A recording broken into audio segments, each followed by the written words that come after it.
రెండో ప్రపంచ యుద్ధంలో బ్రిటన్కి పనిచేసిన ధైర్యమైన గూఢచారి ఒక భారతీయురాలు అని మీకు తెలుసా? 1914లో మాస్కోలో జన్మించింది నూర్ ఇనాయత్ ఖాన్. తండ్రి భారతీయ సూఫీ సంగీతకారుడు, తల్లి అమెరికన్. చిన్నప్పట్నుంచి సంగీతం, కథలు రాయడమంటే ఇష్టం. కాని రెండో ప్రపంచ యుద్ధంలో నాజీలు ఫ్రాన్స్పై దాడి చేసినప్పుడు ఆమె లండన్కి వెళ్లి బ్రిటన్ ఎస్ఓఈ స్పెషల్ ఆపరేషన్స్ ఎగ్జిక్యూటివ్లో చేరింది. ఫ్రాన్స్లోకి పంపిన మొదటి మహిళా వైర్లెస్ ఆపరేటర్ అయింది. కోడ్ పేరు మాడలైన్. అనేక ఏజెంట్లు పట్టుబడ్డా ఆమె పట్టుబడకుండా చూటు మారుస్తూ లండన్కి కీలక సందేశాలు పంపింది.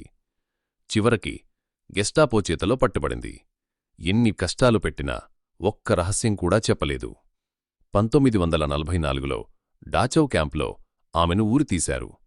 ఆఖరి మాట ఒకటే, లిబర్టే, స్వేచ్ఛ. ఆమెకు అప్పటికి కేవలం 30 ఏళ్లు మాత్రమే.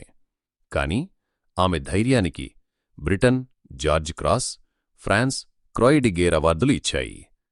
నిజమైన వీరమహిళ అనిపించుకున్న నూర్ పూర్తికథ తెలుసుకోవాలనుకుంటున్నారా? కామెంట్స్లో ఎస్ అని చెప్పండి.